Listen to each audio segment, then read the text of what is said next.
Nakamura, Gracie, Maeda, on ne peut pas dire qu'il y a grand monde de beige dans ce groupe-là. C'est des gens assez dynamiques, on va s'entendre là-dessus. Mais avant de parler du fameux duel Kimura-Gracie, je pense qu'il est important de connaître l'histoire du judo et du jiu-jitsu au Brésil, pour être en mesure de comprendre le chemin parcouru par Helio Gracie et de son professeur Mitsuo Maeda. Ce qu'il faut savoir, c'est que Jigoro Kano, au début du siècle, a envoyé plusieurs de ses meilleurs élèves étudier à l'extérieur, en Occident, aussi bien en Amérique qu'en Europe ou en Russie, par exemple. Mais c'est en Grande-Bretagne, entre 1900 et 1910, que plusieurs instructeurs vont ouvrir des dojos, vont ouvrir des clubs. Le plus célèbre, c'est celui de l'école japonaise d'Oxford Street, à Londres. Ce dojo-là, il y avait comme beaucoup de professeurs vraiment impressionnants, surtout Yukio Tani. Et justement, une fois de temps en temps, il y avait Mitsuyo Maeda. On dit des fois Mitsuo, ça dépend. Né en 1878 et mort en 1941. Enfin, ce gars-là pratique le Tenshin Shinryu Jujutsu. Ça, c'est une des nombreuses variantes du Jujutsu traditionnel qu'on retrouve au Japon à cette époque-là, puis spécifiquement ou plus particulièrement dans la région de Tokyo. Puis le Tenshin Shinryu, c'est un des styles que Jigoro Kano a étudié quand il était plus jeune, qui, on le sait, est une des 3 sources de Jujutsu du judo moderne. Selon les registres officiels du Kodokan, il aurait commencé à s'entraîner au judo en 1897. Il y a certaines autres sources, surtout des sources qui viennent du Brésil, qui nous disent 1895, mais on va s'entendre qu'à 2 ans près, là, ça n'a pas beaucoup d'importance. Maeda, c'est un gars qui est très sérieux à l'entraînement. Il prend ça à cœur. Puis il devient rapidement ce qu'on appelle un des espoirs les plus prometteurs qui sont entraînés par Jigoro Kano lui-même. Cette période-là, au Kodokan est surnommée la Révolution Newaza, pendant laquelle le judo va s'orienter très fortement vers le combat au sol, ce qu'on appelle Newaza, à cause des orientations des maîtres du Fusen Ryu Jujutsu, arrivé au Kodokan un petit peu avant, et aussi à l'influence d'un 10e dan de judo qui va s'appeler Kotaro Okano, un gars du Kosen. À l'âge de 18 ans, sa famille envoie Maeda à l'école Senmon, à Tokyo. C'est quoi ça, une école Senmon? Bien, une école Senmon, c'est une école de métiers qui sont un petit peu plus spécialisées avec les nouvelles techniques, les nouvelles technologies qui sont venues de l'Occident. Machinistes, soudeurs, mécaniciens d'ajustage, ce genre d'école-là. Et ces lycées techniques japonais se nomment Koto Senmon Gakko. Puis le nom courant, la diminutif, un peu comme nous autres cégep, c'est Kosen. Kosen Gakko. À propos, avant de l'oublier, de nos jours, le Kosen Judo est encore présent dans 7 universités, ce qu'on appelle les 7 universités impériales, soit Tokyo, Kyoto, Tohoku, Kyushu, Hokkaido, Osaka et Nagoya. Au Québec, certains dojos pratiquent le Kosen Judo sous la tutelle de maître Nakamura, dont le Fujiyama Dojo, mon dojo chez nous. M. Nakamura, qui, comme on le sait, est 9e dan. Maeda est en France au début du siècle, en 1900 à peu près. Et puis, ce gars-là a donné des spectacles de judo. Oui, des spectacles de judo dans des cirques, des foires, des soirées de lutte, ce genre de choses-là. Avec un autre japonais qui s'appelait Yukio Tani. Un gars qui a eu un grand rôle à jouer dans le Jujutsu du début du siècle. C'est important de noter ça parce que cette façon de faire, de jouer dans les cirques puis tout ça, ça va conforter Helio Gracie un peu plus tard dans son approche de mise en marché de ses écoles à lui. Fait qu'il devait faire la navette entre la France et l'Angleterre pour se remettre au niveau, si on veut, au club d'Oxford Street. Ça, il faisait ça entre 2 tournées de cirque puis de musical. Ces rencontres des filles-là dans les fêtes foraines, les cirques et les foires, ça constituait leur principale source de revenus et aussi leur principale source d'entraînement. Au début de 1900, Jigoro Kano a délégué Tsunejiro Tomita aux États-Unis pour faire une démonstration de judo devant le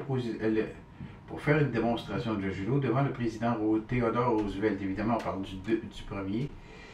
Et Maeda était revenu d'Europe juste un petit peu avant. Et Tomita il a demandé à Maeda de l'accompagner comme assistant. Maeda était non seulement un judoka, mais il était aussi un catcheur, des lutteurs Grand Prix, mais aussi un lutteur, un gars qui faisait de la vraie lutte. Ça pouvait toujours être utile pour lorsqu'il était pour rencontrer les lutteurs américains. Hein. Bref, Maeda a beaucoup voyagé, puis surtout, il a bien observé les différentes cultures. Puis il était en mesure de s'adapter à chacune d'entre elles facilement. Il regardait comment les gens marchaient, puis il était capable de comprendre le pattern, si on veut. Il arrive au Brésil le 14 novembre 1914 à Porto Alegre. Un petit peu un an plus tard, soit le 20 décembre 1915, il fait une démonstration de judo à Belém, au théâtre Politeama. Puis là, ben, il va accepter des défis de la foule. Ça, c'était sa façon de faire. Ce qu'il faut savoir, c'est que le frère de Gracie, le Gastão Gracie, était un des partenaires d'affaires de l'American Circus à Belém. Puis ce gars-là, ben, il trempe dans le milieu du spectacle, de la lutte, du cirque, puis de ce genre d'entreprise-là. On parle évidemment ici de lutte professionnelle. On va lui présenter Maeda en 1916. Un an plus tard, en 17, Carlos Gracie, qui a 14 ans, assiste à une de ses démonstrations, puis il va s'inscrire au judo. C'est à peu près aussi à cette période-là que Helio va débuter avec son frère. Ben, il faut savoir une affaire, c'est que jusqu'en 1925, le judo puis le jujutsu, c'était considéré comme étant la même discipline, la même affaire. On va prendre pour exemple le premier club de France. Le premier club de France qui a été fondé, comme on le sait, le 20 septembre 1936 par Moshe Feldenkrais. Ce dojo-là s'appelait le Jujutsu Club de France. La même affaire avec le club franco-japonais de Jujutsu, qui a été fondé la même année par M. Kawaishi. L'enseignement de Maeda a une influence fondamentale sur le développement du Jujutsu au Brésil. Ça, c'est absolument indéniable. Il faut dire aussi que Maeda a remporté au-delà de 2000 combats professionnels dans sa carrière et il est vraiment considéré comme le père du Jujutsu brésilien. On arrive à Helio Gracie. C'était pas un gros gaillard, ça. Il faisait 1m65 pour 65 kg.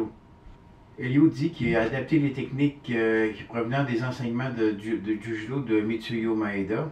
Ça lui permettait de bien rivaliser, notamment dans les combats de Vale Tudo, avec des adversaires beaucoup plus robustes. Avec son frère, selon plusieurs, il aurait repris et adapté le jujutsu japonais. Malheureusement, cette affirmation-là, c'est à prendre avec des pincettes. C'est vraiment à prendre avec des pincettes, parce que toutes les techniques du jujutsu brésilien étaient déjà présentes dans le jujutsu japonais, puis le judo. Bien, la principale différence, c'était l'absence de clé de jambe puis de clé de cou, qui ont été bannis très très tôt au Kodokan, mais qui étaient toujours présentes dans le système de M. Kawashi. Moi, j'en ai appris dans fin des années 60, début des années 70. Kawashi, il faut le rappeler, c'était un pratiquant du Kosen Judo, puis il avait fait son judo à l'université de Waseda. En 1949, après plusieurs spectacles de lutte professionnelle, avec sa troupe, qui était formée de M. Yamaguchi puis de M. Kato, ça c'était des ceintures noires 5e et 6e dan de judo, Kimura est invité au Brésil par un certain Rio Yano. Ça, c'est un journaliste du Sao Paulo Shimbun. Ça veut dire journal Shimbun. Puis lui, il n'aimait pas les frères Gracie parce qu'il avait perdu un combat contre Helio en 1937. Puis disons qu'il n'était pas d'accord avec la décision de l'arbitre. Puis là, il avait entrepris de démolir la réputation des Gracie via ses journaux, parce que c'est un éditeur. Puis il prétendait que les Gracie, c'était de fausses ceintures noires de Jiu-Jitsu. Et que Kimura, lui et sa troupe, ben, c'en était des vrais. Ben ça, c'était dans le but évident d'obliger Gracie à lancer des défis à Kimura. Ben, ça a marché. Helio est tombé dans le piège, si on peut dire. Mais il a mis une condition. Gracie a dit, regarde, je vais y aller à la condition que Kimura combatte un de mes élèves.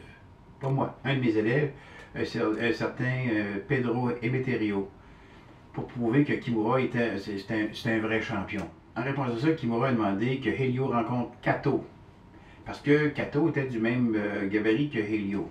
Il faut peut-être voir dans ces négociations-là, des négociations qui, évidemment, ont été amplement couvertes dans les journaux, une stratégie de mise en marché, une stratégie strictement commerciale qui va être profitable aux deux parties, qui a simplement pour but de mousser les ventes de billets pour le spectacle finalement. D'ailleurs, la publicité entourant ce combat-là, c'est-à-dire le combat Gracie/Cato, était présenté comme une attraction spéciale d'un combat d'un professionnel qui était Gracie, puis d'un amateur qui était Cato.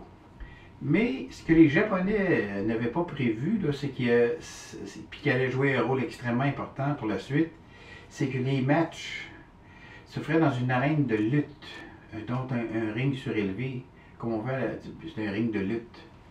Et ça, mes amis, c'est une surface ultra absorbante, et les projections qui étaient subies, ben, ça causait pas, ça causait aucun dommage. Teuki était capable de prendre toutes les chutes. Puis ça avantageait largement les Brésiliens, les Gracie. Le combat a lieu, c'est un combat de 3 rounds, puis il a été déclaré nul. Fait Gracie a demandé un rematch, cette fois-là sans limite de temps. Ça, c'est un rematch qu'il a gagné facilement le 29 septembre 1951. Il a gagné ça par étranglement. Il faut dire, bon, Cato était pris dans les câbles, puis il n'était pas capable de se sortir de là, puis Gracie a utilisé l'étranglement pour gagner le combat. Est-ce que c'est du spectacle? Peut-être, mais les reportages médiatiques de ce temps-là, ça me fait vraiment penser aux reportages qu'on voyait dans les années 50-60 avec la lutte Grand Prix ici au Québec. Il faut parler de l'ambiance. Il faut vraiment parler de l'ambiance.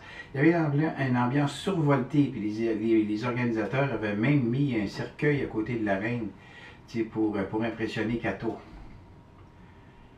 C'est assez impressionnant. Et il faut dire aussi que vous savez, c'est des Sud-Américains. Fait que les spectateurs lui avaient lancé des œufs, des tomates. Fait que Cato a perdu. Parfait. Kimura allait donc affronter Gracie. Il allait y aller, ok. Il allait aller. Mais il était résolu à le venger. Et on avait manqué de respect à son collègue. Je dois dire que même l'ambassade du Japon avait prévenu Kimura de ne pas revenir au pays s'il perdait. Il y a même eu des titres, des grands titres dans les journaux qui prétendaient simplement que Kimura, c'était pas un Japonais, mais c'était un Péruvien d'origine japonaise. Kimura a dû montrer son passeport pour prouver le contraire. Est-ce que ça faisait partie du spectacle? Il faut réfléchir là-dessus. En tout cas, c'était la grosse affaire. Le match a eu lieu au stade Macarana devant 20 000 personnes. 20 000 personnes. Ça, c'est incluant le président du pays, Gelúcio Vargas. Kimura aussi a eu droit aux insultes, aux œufs et aux tomates. Il ne faut pas se le cacher. Puis il a eu le droit aussi au cercueil. Mais lui, loin d'être intimidé, il a ri de ça. Il les a ri en pleine face. Kimura avait déclaré un petit peu plus tôt que si Gracie dépassait 3 minutes, eh bien, il pouvait dire qu'il avait gagné. En fait, ça a duré 4 minutes. Gracie aurait aussi dit à son petit-fils, beaucoup plus tard, que lui, il ne pensait pas qu'il était pour gagner contre Kimura. Il ne pensait pas le vaincre. Mais il voulait quand même se mesurer à lui. Il voulait simplement se mesurer à lui. Personnellement, je ne suis pas sûr de ça. Mais ça aussi, ça fait partie de la légende. Il n'en reste pas moins que Gracie O'Haley, ça demeure un très très solide combattant. Très très solide combattant. D'ailleurs, le match est disponible sur YouTube. Vous pouvez le voir. Malheureusement, il y avait les droits d'auteur, mais il est disponible. Faites Gracie Kimura et vous allez trouver ça facilement sur YouTube. Dès le départ, Kimura a attaqué puis a projeté Helio Gracie plusieurs fois avec Aragoshi et Uchimata avant de le faire subir son osotogari. S'il avait fait ça sur un tapis de judo, ça aurait mis fin au combat par knockout. Kimura, comme je l'ai expliqué dans mon vidéo précédent, il assommait ses adversaires sur ce mouvement-là osotogari. Mais faire osotogari sur une arène de lutte, tu ne peux pas assommer personne avec ça. À la fin du premier round, Kimura a confié à son homme de coin, je ne me souviens pas de son nom, je l'avais, mais enfin, que finalement, on va faire durer le plaisir. On va faire durer le plaisir. Ça, c'était dans le but de venger Cato, comme je disais. Donc, au deuxième round, sur une attaque de Tomoenage de la part de Gracie, Kimura est allé au sol, volontairement au sol, pour rivaliser avec ce que Helio Gracie prétendait être sa matière spécialisée, sa spécialité, le sol. Fait qu'il a immobilisé Gracie avec plusieurs enchaînements au sol. On le voit dans le vidéo. Ça, c'était pour mettre en évidence l'impossibilité de Gracie de sortir de ce pétrin-là, de sortir de ces immobilisations-là. Finalement, au bout d'un certain temps, il a appliqué ce qu'on appelle Hantai Udegami. Comme Gracie a refusé de taper et de concéder le combat, ben, Kimura a poussé la clé et il a cassé le bras.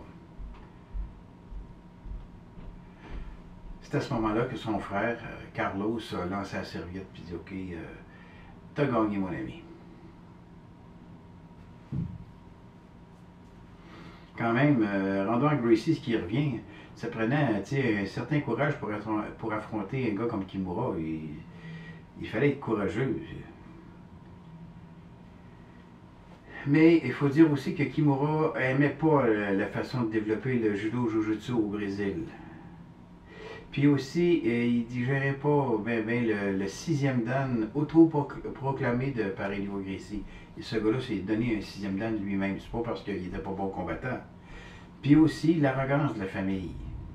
L'arrogance de la famille Gracie. Mais à la décharge des Gracie, ces gens-là, c'est des Brésiliens. C'est des gens qui sont c'est des extravertis. C'est pas dire qu'ils lancent de nombreux défis et des combats contre des représentants d'autres styles afin de démontrer la supériorité du Jiu-Jitsu brésilien, la supériorité de leur art à eux autres.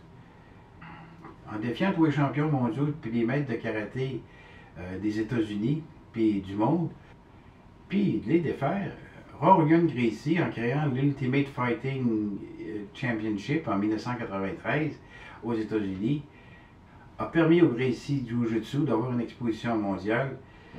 Puis Royce et Rickson sont devenus des icônes.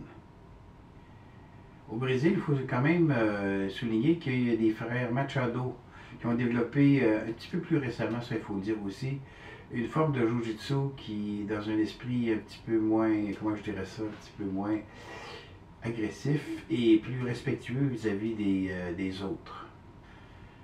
C'est ce que j'avais à vous dire sur ce combat-là. Si vous avez aimé, vous savez quoi faire, faites le pouce en l'air. N'oubliez pas d'activer les clochettes pour les notifications. Si vous voulez, à chaque fois, il sort des vidéos toutes les semaines. Et surtout, abonnez-vous à la chaîne Martialement Vôtre. On parle de Jiu-Jitsu, on va parler de judo, on va parler des grands maîtres. C'est des choses qui nous intéressent, c'est des choses qui vous intéressent, mais n'oubliez pas surtout d'aller pratiquer. Que ce soit le judo, le Jiu-Jitsu, le karaté, l'important c'est d'être sur les tapis, dans les dojos. En attendant, je vous salue et faites attention à vous.